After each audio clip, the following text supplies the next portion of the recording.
Praise the Lord. Welcome to kids Bible school.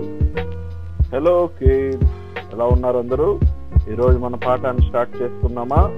ఈరోజు మనం నేర్చుకోబోయే పాఠము ప్రకటన గ్రంథం యొక్క వివరణ 2వ భాగము 17 నుంచి 19వ అధ్యాయం వరకు మనం చదువుకున్నట్లయితే 7 సంవత్సరాల శ్రమల కాలం తర్వాత జరగబో సంభవములన్నిటిని గురించి వివరంగా రాయబడి ఉన్నది. 17 మరియు 18వ అధ్యాయం చదువుకున్నట్లయితే ఇక్కడ ముఖ్యంగా పేర్కొనబడినది ఎవరి గురించి అంటే వేశ్యలకును భూమిలోని ఏ హేయమైన వాటికిని తల్లి అయిన మహాబబులోను గురించి వివరముగా వ్రాయబడి ఉన్నది. అలాగే ఆ మహాబబులోను మీదకి వచ్చినటువంటి తీర్పును గురించి కూడా వివరముగా రాయబడి ఉన్నది.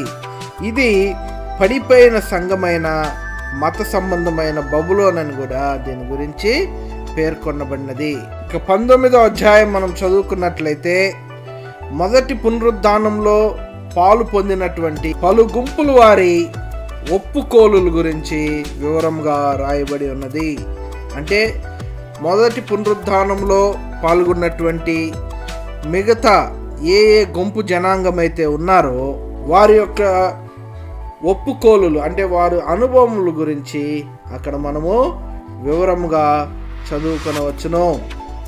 అలాగే గొర్రె పిల్ల వివాహం గురించి, పెండ్లి విందును గురించి, హర్మగద్దోన్ యుద్ధము గురించినటువంటి విశేషాలన్నిటినీ అపోస్తలుడైన యోహానుకి దర్శనములో దేవుడు వివరించిన విశేషాలన్నిటినీ మనము ఇక్కడ చదువుకొనవచ్చును. 20 నుంచి 22 అధ్యాయం వరకు మనం చదువుకున్నట్లయితే 1000 సంవత్సరముల పరిపాలన గురించి, గోగు మాగోగు యుద్ధమును గురించి, ధవలమైన సింహాసనపు తీర్పును గురించి, నిత్య రాజ్యమును గురించిన విశేషాలన్నిటినీ మనము వివరంగా చదువుకొనవచ్చును.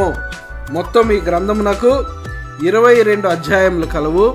మనము ఈ 2 భాగముల్లో ఈ 22 అధ్యాయముల్లో చూచాయిగా ఏమేమి ఉన్నాయని మనం చదువుకున్నాము. మనం ముందుగా చెప్పుకున్న ప్రకారము ఈ గ్రంథము అపోస్తలుడైన యోహాను రాసినప్పటికీ ఈ గ్రంథం యొక్క గ్రంథకర్త మాత్రము మన దేవుడే.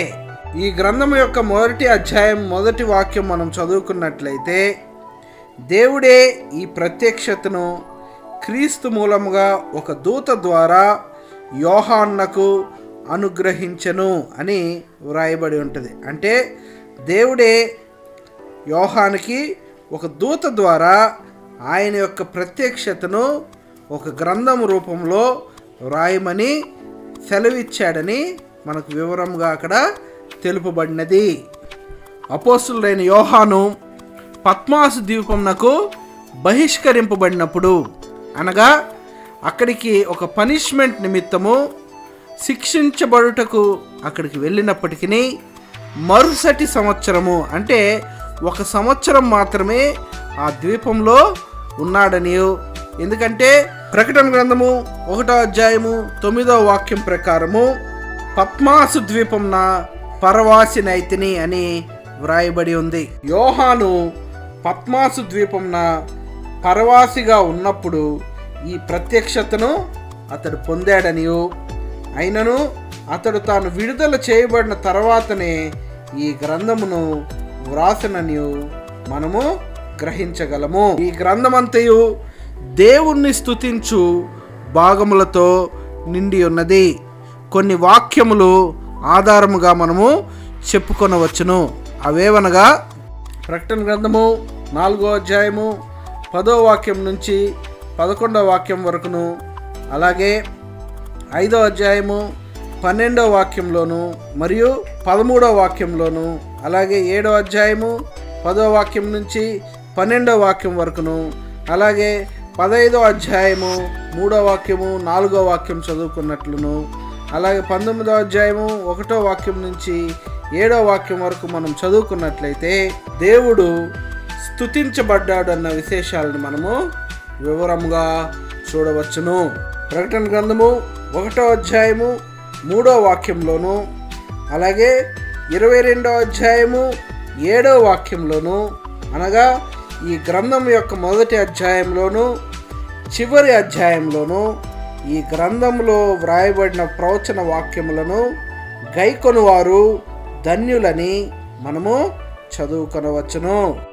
అలాగే ఈ గ్రంథం యొక్క ముఖ్య ఉద్దేశమైనటువంటి ప్రభువు యొక్క రాకడ అనే అంశంను గురించి ఈ గ్రంథం యొక్క మొదటి మాటలోను, అలాగే యోహాను చేసేటటువంటి ప్రార్థనలో ఆఖరి మాటగాను మనము చదువుకొనవచ్చును. ప్రకటన గ్రంథము 1వ అధ్యాయం 7వ వాక్యంలోను, 22వ అధ్యాయము 20వ వాక్యంలోను ఈ విషయాన్ని మనము గమనించవచ్చును.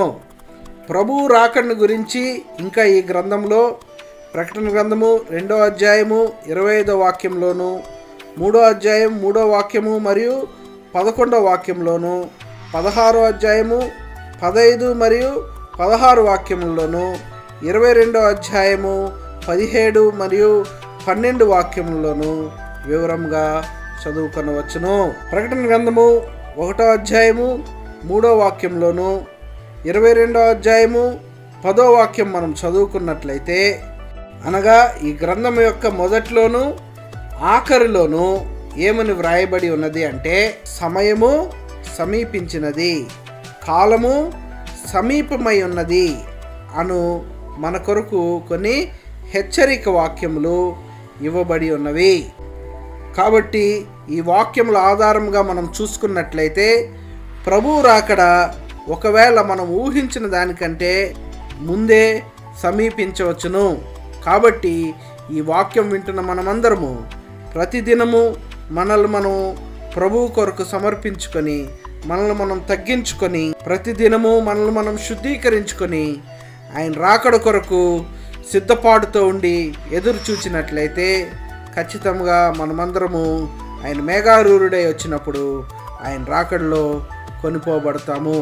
కాబట్టి ఈ గ్రంథంలోని వచనములన్నీ మనము ఎన్నిసార్లు వీలైతే అన్నిసార్లు చదువుకొని దేవుని యొద్ద మనము ధన్యులు అని అనిపించుకుందాము. నేర్చుకోవలసిన కంఠత వాక్యము ప్రకటన గ్రంథము 1వ అధ్యాయము 3వ వాక్యము. Praise the lord.